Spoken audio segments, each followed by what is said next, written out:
Welcome back to Miller Momentum. I've been wanting to do this follow up to my popular video, Trend Following ETFs That Make Money in Any Market, for quite some time. It's one of the most watched videos on my channel.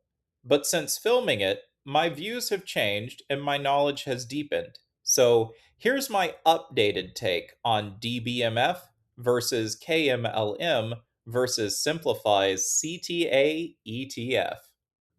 But first, a quick disclaimer. I am not a financial advisor, and this is not financial advice. The content in this video is for entertainment and educational purposes only. Past performance is not indicative of future results. Statements made are my opinions. Investing involves risk. Always do your own research. All right, let's get into it. A full rigorous examination of the three biggest managed futures ETFs on the market: DBMF, KMLM, and CTA. This is an update, and I guess you could say in some respects a sequel or even a reboot of my early popular video on this topic. It's not that my previous analysis in that video was wrong or anything like that. Rather, my views on the managed futures space have simply evolved, and I've also paused to consider new risks and information that weren't on my radar when that first video was made. This is going to be a long one, so you might want to grab a cup of coffee or tea or your favorite beverage of choice, but by the end of this video, you will understand exactly how each of these three managed futures funds works under the hood, why the structural architecture of a fund matters far more than its most recent annual return, and which of these three managed futures ETFs I believe is the superior long-term portfolio building block, backed by evidence, not by marketing gimmicks or anything like that. And here's the twist: I've actually shifted from favoring Simplify's CTA ETF to DBMF since my last video on this topic. I know, shocking. New information and data makes the academic change his mind. Well, it happens. Anyway, before we dive in, a quick housekeeping note. All performance data in this presentation is verified from primary sources as of June 2026, specifically June 7th. We're using total return figures that include dividends, which is the only honest way to compare income-generating alternative funds. Here's the roadmap for this video. We're going to move through 8 sections. The first 2 set the scene. Why are we even talking about managed futures, and what actually are they? Then we're going to go deep into the structural problem that plagues most investors in this space, which is picking the wrong fund for the wrong reasons. After that, we'll dissect each ETF individually, then bring it all together in a side-by-side comparison, and end with a clear verdict regarding the fund I use, and spoilers, that's going to be DBMF. The structural explanation in the middle sections is what makes the verdict make sense though, so that's the important and meaty part of this video. So for most of the last 40 years, building a portfolio was considered a solved problem by many investors. You put 60% in stocks and 40% in bonds, and the two asset classes protected each other pretty well. When stocks fell, investors fled to the safety of treasury bonds, prices went up, and your losses were cushioned. It worked beautifully, until 2022 when it didn't. And frankly, this isn't the first time this has happened. Investors have been relatively sheltered from stocks and bonds becoming correlated during crises over the past 40 years, but they do this more often than you might think, especially in an inflationary market crash or an inflationary slow grind down. 2022 was the worst single year for a 60-40 portfolio since 1937. Think about that for a second. Nearly 90 years. The S&P 500 fell roughly 18%, and investment-grade bonds, which were supposed to be the safe half of the portfolio, fell about 13%. A straight 60-40 blend lost about 16% total. The reason this happened is actually straightforward. When inflation is low and falling, bonds and stocks tend to move in opposite directions during a crisis. But when inflation surges and central banks start hiking rates aggressively, both asset classes get hammered at the same time. Stocks suffer because discount rates rise, compressing valuations. Bonds suffer because their fixed coupons are worth less in real terms and their prices fall as yields rise because people want to buy the new bonds with higher yields, not the old bonds with lower yields. So the question every serious investor faced after 2022 was, what do I add to my portfolio that actually works when conventional playbooks fail? And how can I protect myself against inflationary crash scenarios without hurting performance during normal times? Let's make sure we all understand what managed futures actually are before we start comparing the funds and talking about stats. At the most basic level, a managed futures strategy uses exchange-traded futures contracts to take both long and short positions across a diversified set of global asset classes, typically equities, fixed income, currencies, and commodities. A futures contract is simply an agreement to buy or sell an asset at a specific price on a futures date. They trade on regulated exchanges, are extremely liquid, and have very low transaction costs. Modern farmers have used them for over 150 years to hedge crop prices against volatility, and forward contracts for commodities have a truly ancient pedigree. Today, institutional managers use them to express systematic views on the direction of global markets. The data here is striking, and I want you to look at this chart carefully. We're looking at four of the worst market crises of the past 25 years, give or take a year, and in every single one of them, managed futures, as measured by the Société Générale CTA index, and gosh, I hope I'm pronouncing that correctly, delivered positive returns while the S&P 500 was suffering. During the dot-com crash from 2000 to 2002, the S&P 500 lost about 39%. Managed futures gained roughly 35%.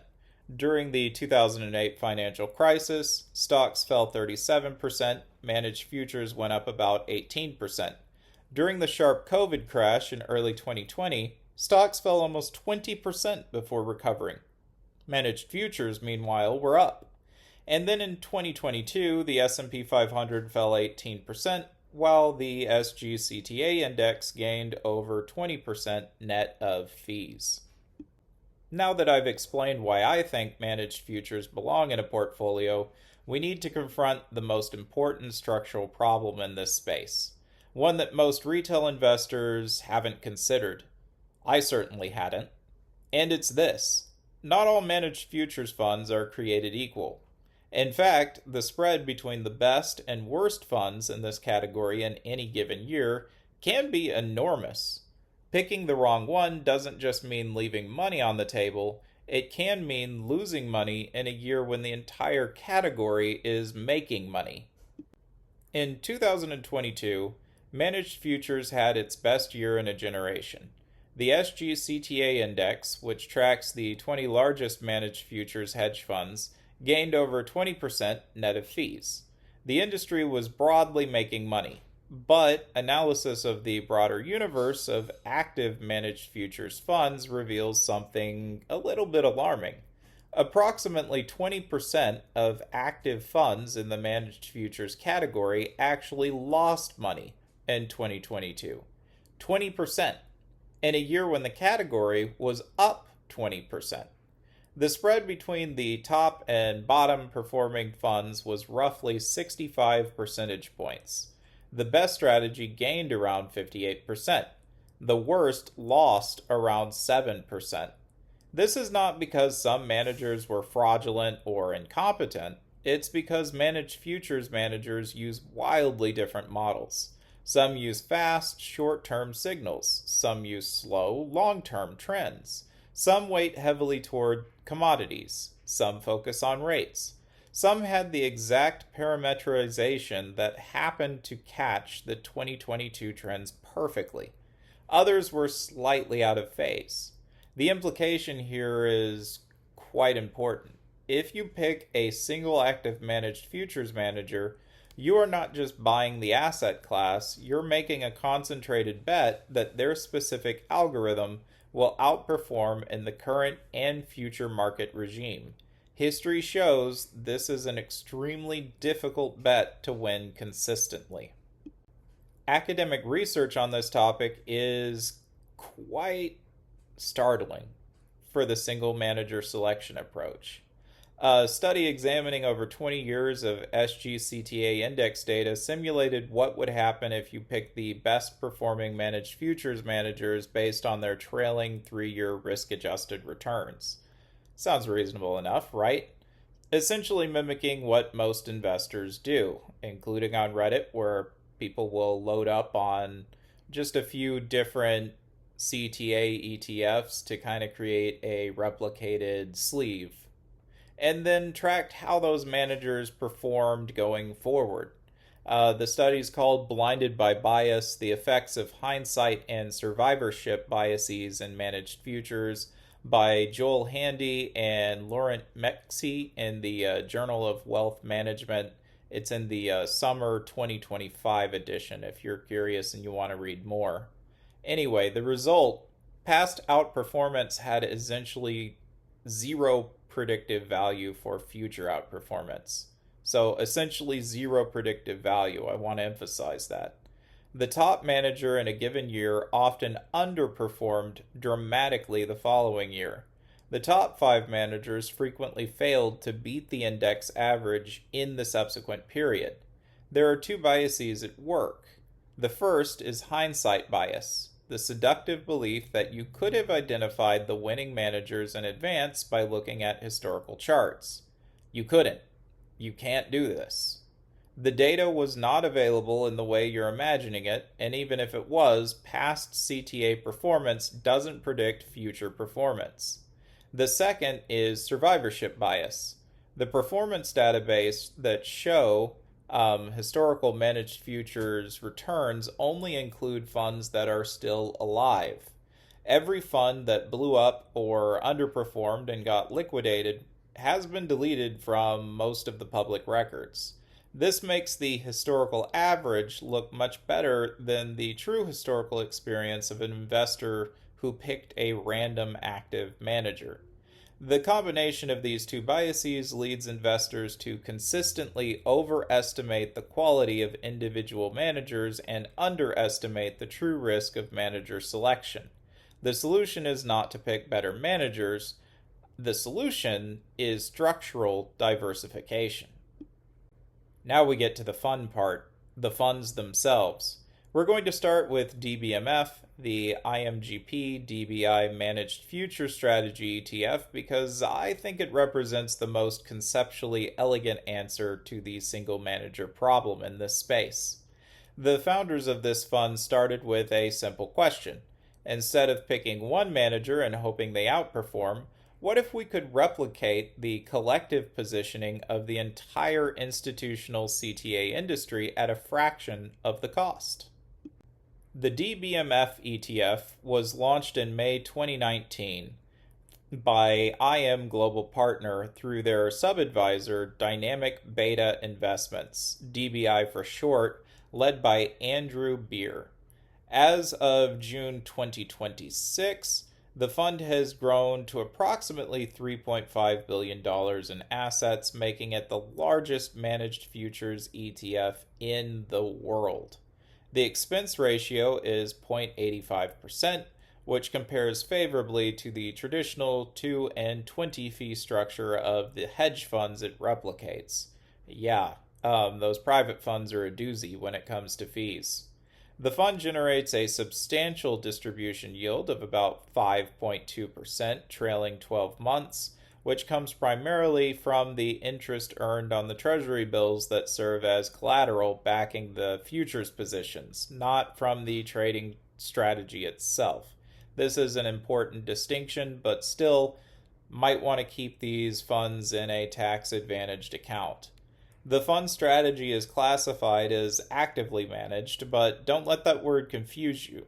The active management here is not a portfolio manager making discretionary calls on which stocks to buy. It's a systematic quantitative model continuously updating its replication of the CTA industry's collective positions.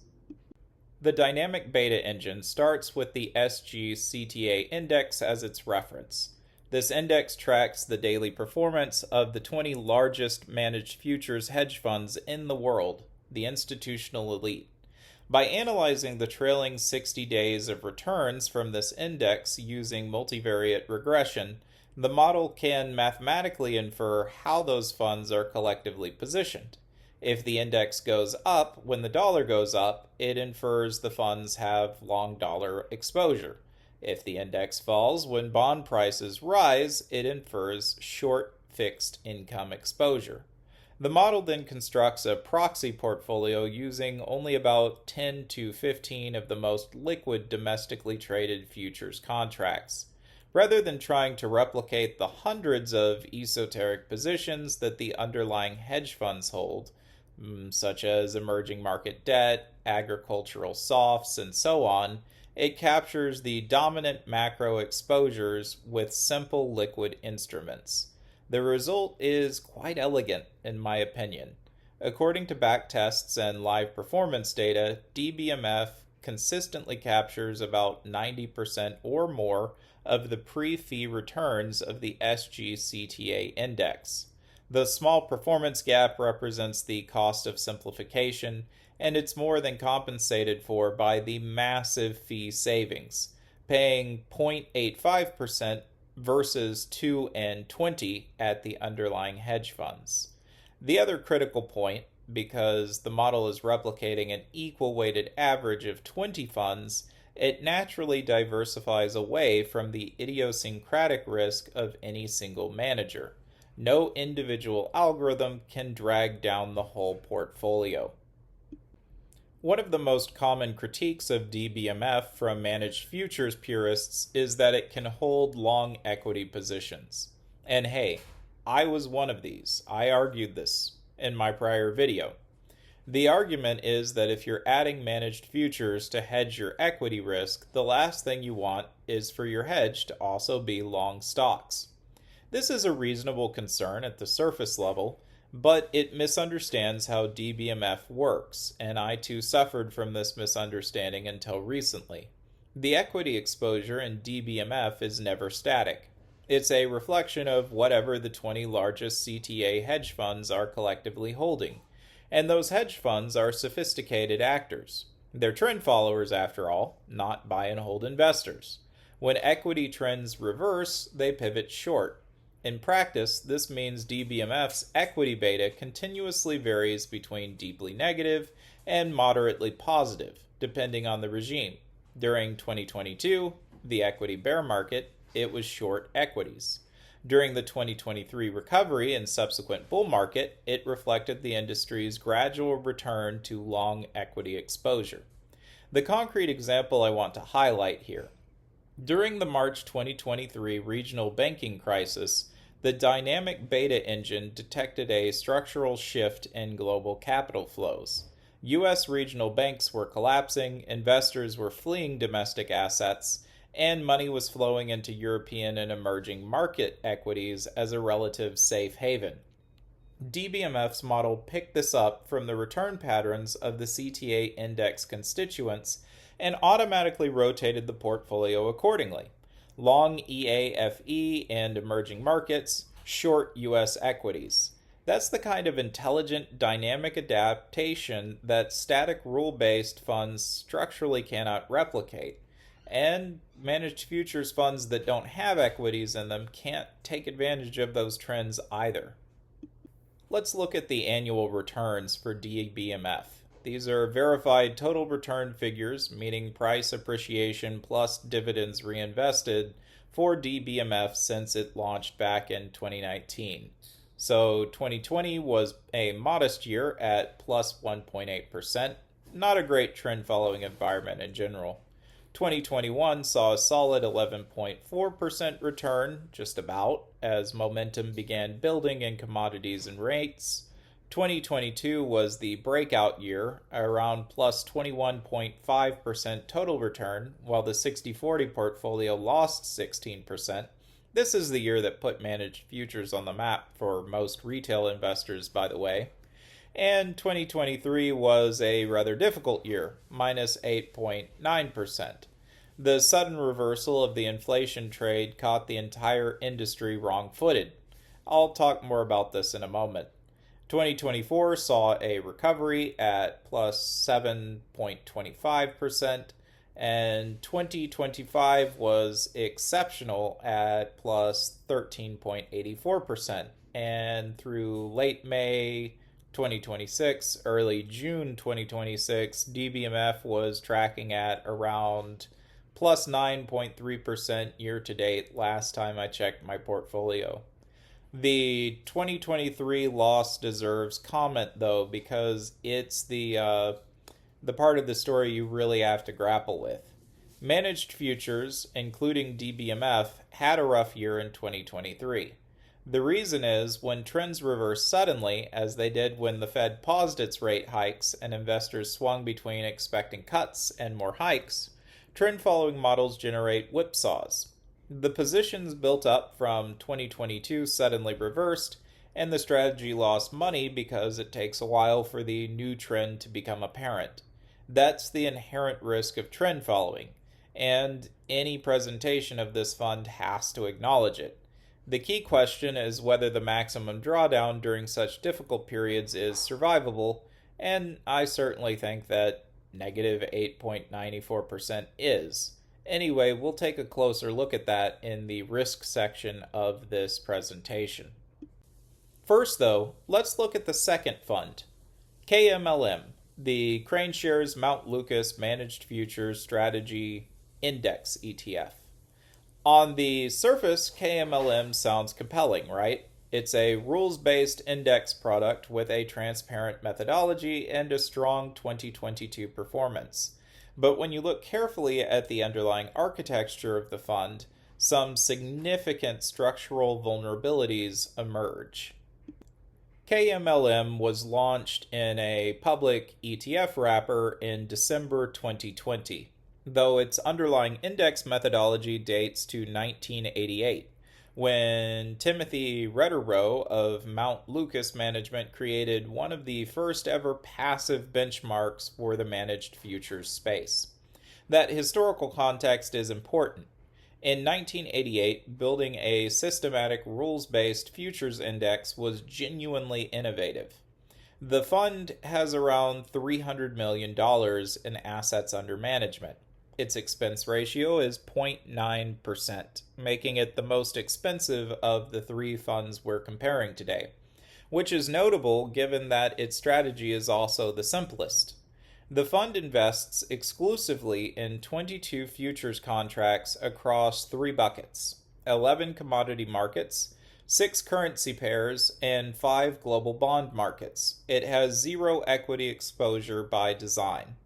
The trend identification methodology is deliberately simple.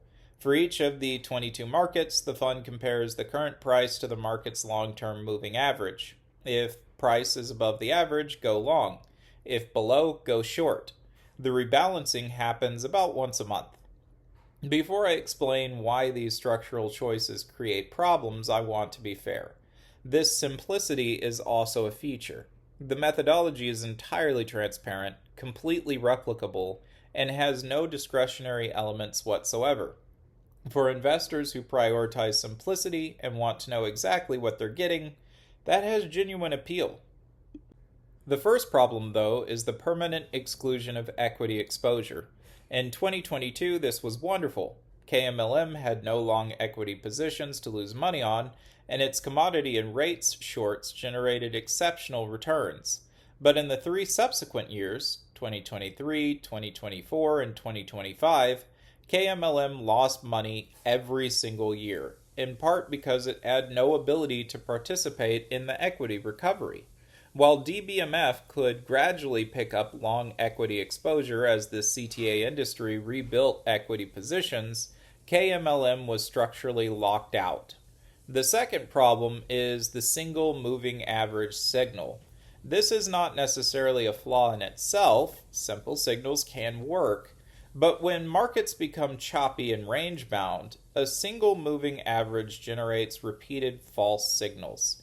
You can go long when price crosses above the average, then price drops back below, you go short, then it rallies again, etc. Each of those quick reversals costs money for you. In 2024, the global bond market did exactly this, oscillating repeatedly around the long-term average, and KMLM was whipsawed repeatedly by this movement. The third problem is the deepest in my opinion. The KMLM model cannot evolve. A rules-based index that was designed in 1988 reflects the futures markets, computational resources, and macroeconomic understanding of the world of 1988. The world has, let's be frank, changed. High-frequency trading has altered market microstructure permanently. Central bank intervention has changed how trends develop and reverse. Machine learning approaches can identify nonlinear patterns that simple moving averages miss entirely. KMLM's methodology cannot incorporate any of this by design. It's stuck in the past. The performance record tells the structural story clearly. KMLM's 2022 return was spectacular, plus 30.4% total return. This was the best year of any of the three funds in any single year we're examining. The fund's strict exclusion of equities and its volatility-weighted positioning in commodities and rates perfectly matched the 2022 environment of surging commodity prices, rising interest rates, and falling equity markets. But then the regime shifted, and KMLM suffered 3 consecutive calendar years of negative returns. Minus 5.7% in 2023, minus 1.7% in 2024, and minus 3.0% in 2025. Not catastrophic in any single year, but the compound effect of 3 straight negative years wipes out a good portion of the 2022 gains. The 2026 recovery in early data has been strong, I have to point that out. Around 9.36% year to date. It was at 13%, but it gave back a little. And that suggests favorable unidirectional commodity and rates trends have returned in 2026. But this is exactly the pattern I want you to notice. KMLM is highly binary.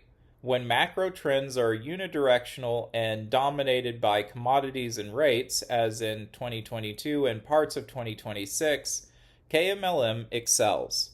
The moment the environment becomes mixed, however, choppy or equity-driven, KMLM's inflexibility becomes a liability. Now that we've covered KMLM, it's time for the most complex of the three funds. The Simplify Managed Futures Strategy ETF, the ticker for that is CTA. This fund is genuinely sophisticated. It deploys institutional-grade algorithms across more than 50 global futures markets. Its performance record since inception includes one exceptional year that makes it look extraordinary on paper, but when you dig into the architecture, the same fundamental problem we identified earlier emerges: single manager risk. So the Simplify Managed Futures Strategy ETF had extraordinary luck when it launched in March 2022. It was almost perfectly timed at the start of the most favorable managed futures environment in a generation. It's sub-advised by Altice Partners, and they're a well-respected commodity trading advisor with more than 20 years of institutional track record, and I really want to highlight that.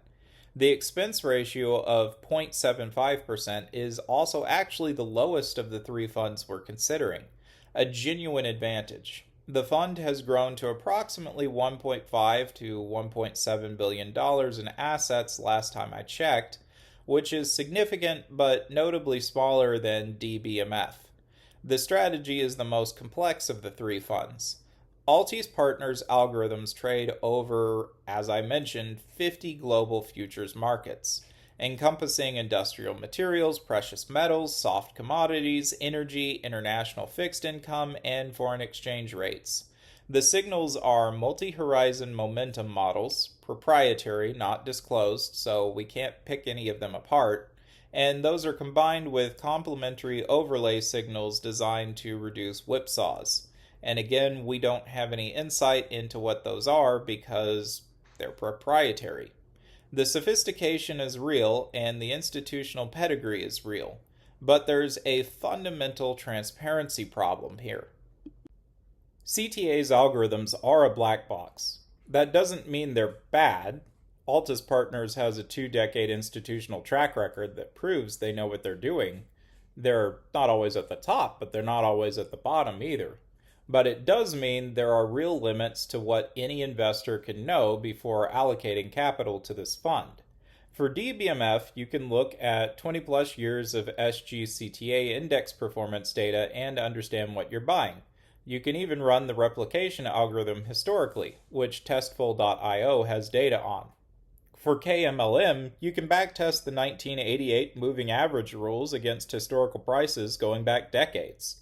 For CTA, you have live data from March 2022 forward, but that's it. You cannot independently stress test these specific algorithms against the 2008 financial crisis, the 2013 taper tantrum, or any other historical environment, and in my opinion, that is a serious problem. The closest proxy we have is Altus's own historical offshore program, the Altus Global Futures Portfolio. And that record, while generally successful, contains a sobering data point that I found in the official SEC filings. So between February 2004 and April 2005, the Altus Global Futures portfolio experienced a peak-to-trough drawdown of approximately 29%.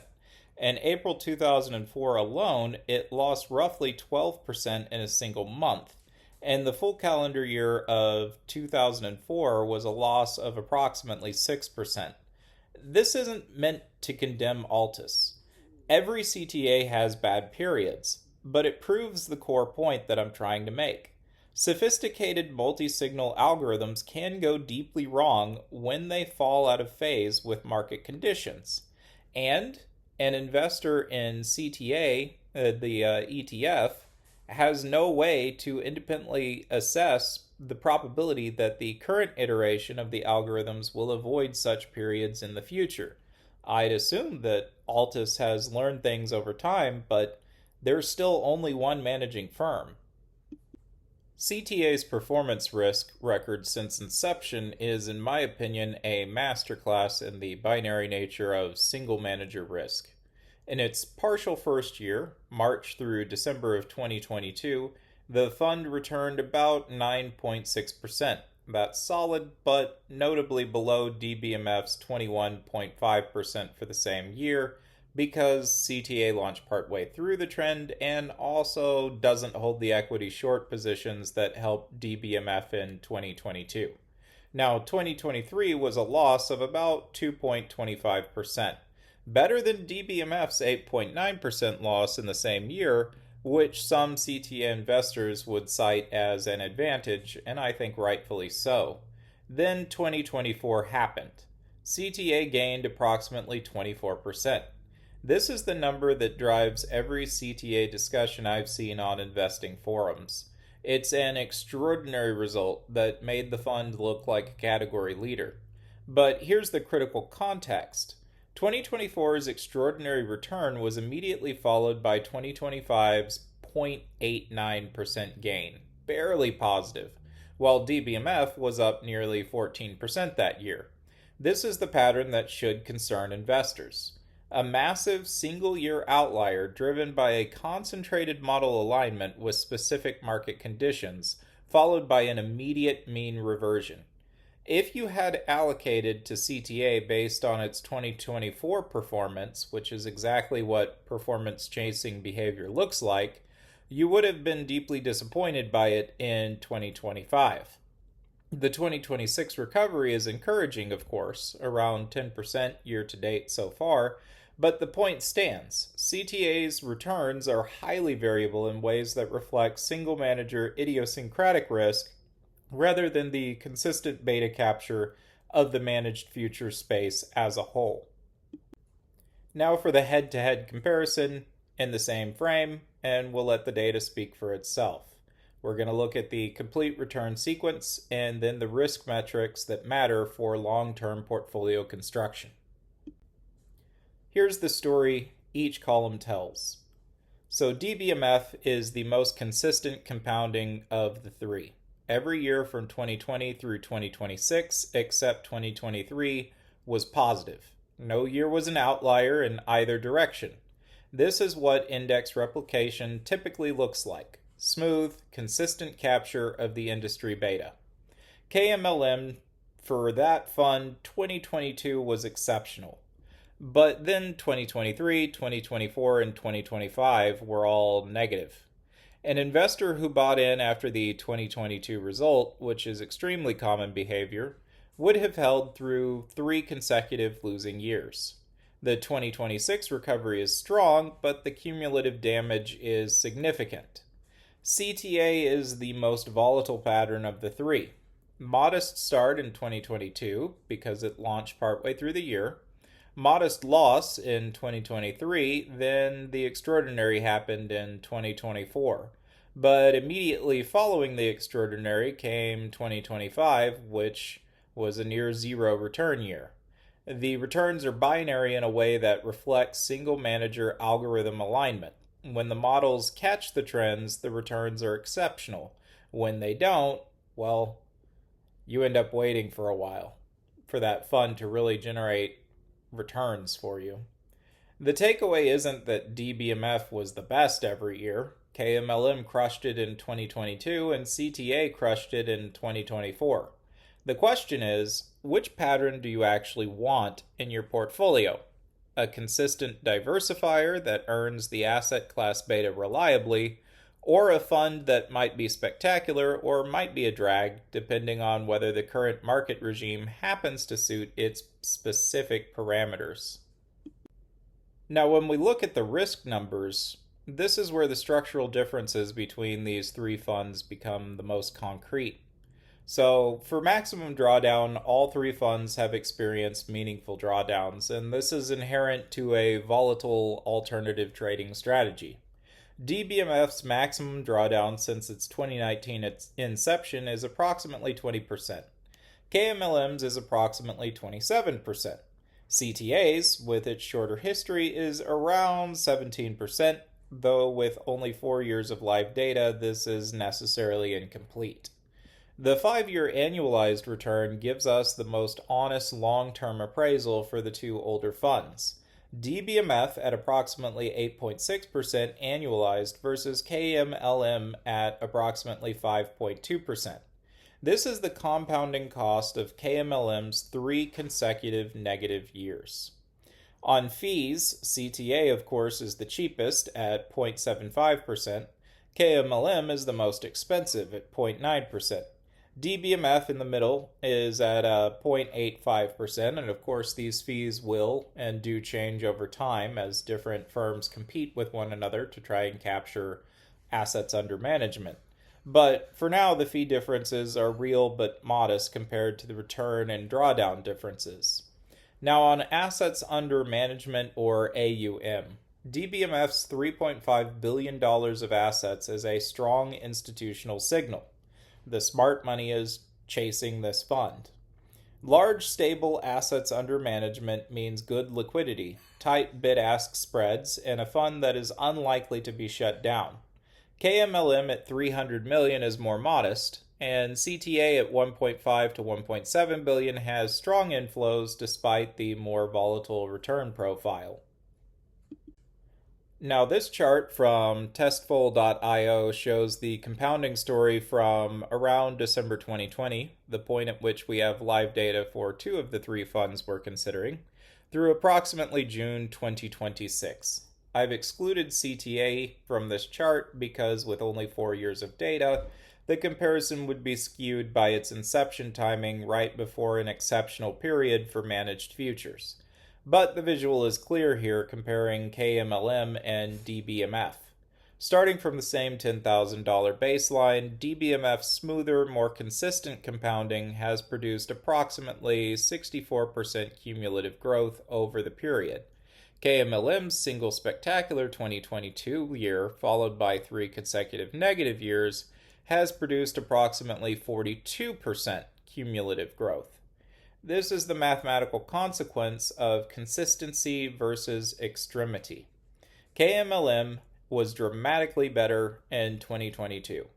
But the 3 years of negative drift that followed eroded a substantial portion of that advantage.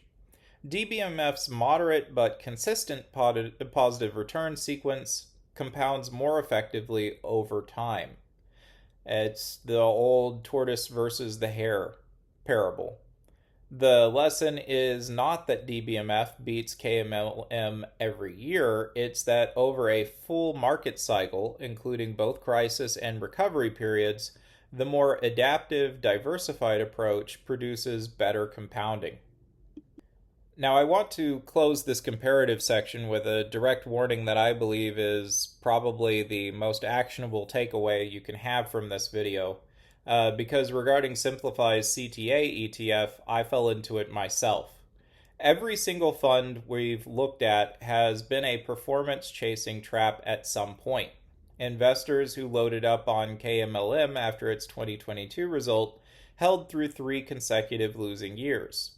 Investors who loaded up on CTA after its 2024 result earned less than 1% in 2025, while DBMF was up nearly 14%. This is not a criticism of the funds themselves, it's just a description of how human psychology interacts with return histories. We're wired to extrapolate recent trends. When a fund has just had an exceptional year, it feels obvious that the fund is high quality and that you should own it. The data in this space says something very different, of course. Past performance among managed future strategies, especially single-year results, has essentially zero predictive value for the following year. The correct question when evaluating any of these funds is not which one performed best recently. The correct question is rather which structural architecture is most likely to deliver consistent managed futures beta across many different market regimes over many years. That's a question about philosophy and structure, not about last year's return. All right, so we've done all the homework. We understand what managed futures are. We understand the structural problems with single manager risk and static rules. And we've looked at the verified performance and risk records of all 3 funds. So now I can flesh out my final verdict, which of course supports DBMF. From an evidence-based perspective, DBMF is the strongest candidate for a core, long-term managed futures allocation at the present time. Its index replication methodology is structurally superior to both alternatives. It diversifies across the collective wisdom of 20 institutional managers. It adapts automatically to changing market regimes. It has the longest independently verifiable track record. And its 5-year annualized return of approximately 8.6% is consistent, and its maximum drawdown of approximately 20%, while meaningful, is structurally explained and bounded by the diversification of the underlying replication. This is what the asset class beta should look like. KMLM is not without merit. Its simplicity is transparent, and its 2022 performance was remarkable. But as a primary managed futures allocation, I think its structural inability to participate in equity trends and its reliance on a static 1988 signal set create avoidable drag in the majority of market environments. If you have a high conviction view that the next period will look like 2022, pure commodity and rates trends with falling equities, I guess KMLM is poised to outperform, but that's a macro call and not a structural advantage, and you're getting into timing the market and actively trading ETFs, which I try and stay away from. Now, CTA's 0.75% fee is the best of the 3. and its absolute return potential is clearly high. The 2024 result proves the algorithms can fire on all cylinders. But the binary return profile and the opacity of the underlying methodology and the concentration risk of a single advisory team's models are exactly what the performance dispersion literature tells us to avoid based on academic best practices. The risk is real, and investors should be honest with themselves about whether they are allocating based on evidence or based on the 2024 return. I was honest with myself and decided that nope, I'm allocating because of its performance and might as well get out while it's above the other strategies and go into DBMF to get the market beta instead. It's a it's a decision that everybody has to make, and it can be difficult to let go of a fund that has been performing very well for you. Before we close, let's talk about sizing because knowing which fund to use is only half the question. The other half is how much to allocate. So, academic research on managed futures allocation consistently points to a range of roughly 10 to 20% of total portfolio assets as optimal for improving risk adjusted returns in a standard 60/40 portfolio structure. And typically, people are going to take managed futures out of their bond allocation. So, you could have, for example, a 60/20/20 portfolio. At that size, the negative correlation benefits during crises are meaningful, but the drag during whipsaw years doesn't overwhelm the rest of the portfolio. Now, at 5 to 10%, you'll still see some correlation benefit, but it's likely to feel like a small satellite position rather than a genuine portfolio pillar. Above 20%, you're making an increasingly concentrated bet on the managed futures regime being favorable. That can be justified for investors who fully understand what they're doing and have a high conviction in the macro environment.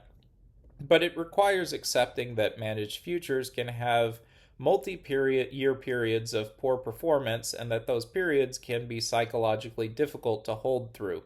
My Immortal portfolio that I use in my retirement accounts has a 30% allocation to managed futures. But that's because of how I'm doing volatility harvesting and counting on divergences between my different asset classes that I hold to kind of harvest that to sell high and buy low across categories. But the most important piece of knowledge to take away is that whatever size one chooses, they have to commit to it through the bad years.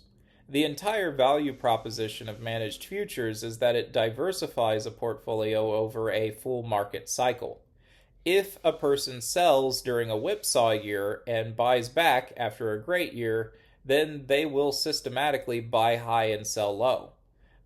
It'll undermine the entire thesis of managed futures and what they're supposed to do. Now, standard disclaimer, nothing in this video is financial advice. These are just ranges for allocation suggested by academic literature. These are analytical frameworks to help you think through the decision, but you should consult a qualified financial advisor before making any investment decision for yourself, or at least really know what you're doing. So to recap all of the key takeaways from today. 1. The 60/40 portfolio has a structural vulnerability to simultaneous stock and bond drawdowns, exactly the kind we saw in 2022. Managed futures provides a return stream that is mathematically uncorrelated and often negatively correlated to both assets during market panics. 2. Performance dispersion in managed futures can be enormous. Picking the wrong fund in the wrong year can mean losing money while the broader category is up 20%. Single manager risk is real, documented, and avoidable. 3. DBMF's index replication approach is the most structurally sound solution in the ETF market today, in my opinion, after rigorous research. It diversifies across 20 institutional managers automatically, adapts to regime changes in real time, and delivers fairly consistent asset class beta with a 7-year verifiable track record of running live and a much longer track record of replication. 4. KMLM belongs in a specific role. Tactical exposure during commodity and rates dominated regimes. But in my opinion, it's too rigid and too expensive for a core managed futures allocation. 3 consecutive negative years following 2022 make this point concretely. 5. CTA's sophistication is genuine, but it represents precisely the kind of single manager black box risk that academic literature tells us to avoid.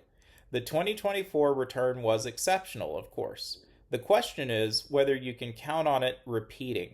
6. The single most important behavioral principle in this space is to pick your fund based on structural philosophy and not trailing returns. The funds that looked best last year are, statistically speaking, very unlikely to be the best performing funds next year.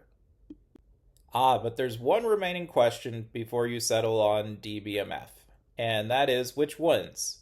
DBMF's replication method or direct allocation to the top funds in the SGCTA index? Because after all, you could buy constituents of that index proportionally, and there are some funds that do that. So this slide distills a 12-year back test that I ran in testful.io to look at the 3 most important numbers that I think we want to consider here. So ABYIX is the Abbey Capital Futures Strategy Fund. It's the strongest possible opponent for this comparison because it's not a single manager and it's not a simple index. It allocates across a diversified basket of elite institutional CTAs, including Graham Capital Management. It has $2.5 billion in assets and a 5-star Morningstar rating right now. This is what the best practice of direct multi-manager CTA allocation looks like. Over the same 11.92 years, July 2014 through June 2026, DBMF's replication approach produced a 6.92% annualized return versus 4.46% for ABYIX, a gap of 2.46 percentage points per year. That turned $10,000 into $22,217 with DBMF versus $16,000 and $825 with ABYX. So that's 32% more wealth from the same starting point with DBMF. And the longest drawdown tells the behavioral story. DBMF investors sat underwater for a maximum of 3.2 years before recovering to a new high. Meanwhile, ABYX investors waited 5.7 years. That's the difference between staying the course and giving up. Most investors who sell managed futures do so exactly during these extended underwater periods. Fee drag is the dominant explanation for these differences. ABYX charges 1.79%, more than double DBMF's 0.85%. Over 12 years of compounding, that difference alone is substantial. The replication approach doesn't just match the institutional CTA space, it accesses it more cheaply than even a professionally managed multi-manager fund can. One honest caveat here worth mentioning, though, is that ABYIX did have a lower maximum drawdown, minus 17% versus minus 20% for DBMF, and substantially lower volatility.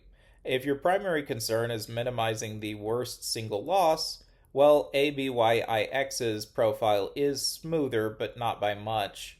But the DBMF backtest uses a simulated series before May 2019, so roughly 5 of the 12 years are backtested rather than live. That doesn't mean they're unreliable. I mean, DBMF's replication method can be applied consistently to past data. It's just not live data. So I want to show for the last slide the comparison of ABYIX and DBMF so that you can see how much savings a replication method can offer, even though it does lag in picking up trend signals. IBYX is a very similar methodology to DBMF, but it gets its signals directly because it invests in the constituent funds directly.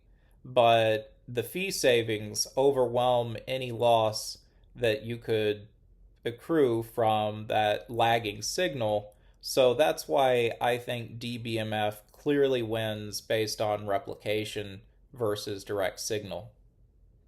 Thank you for watching Miller Momentum. I hope you've enjoyed this video. If you found it useful, please like and subscribe, and don't forget to leave a comment. Which managed futures strategy do you prefer? Why? I'll catch you next time.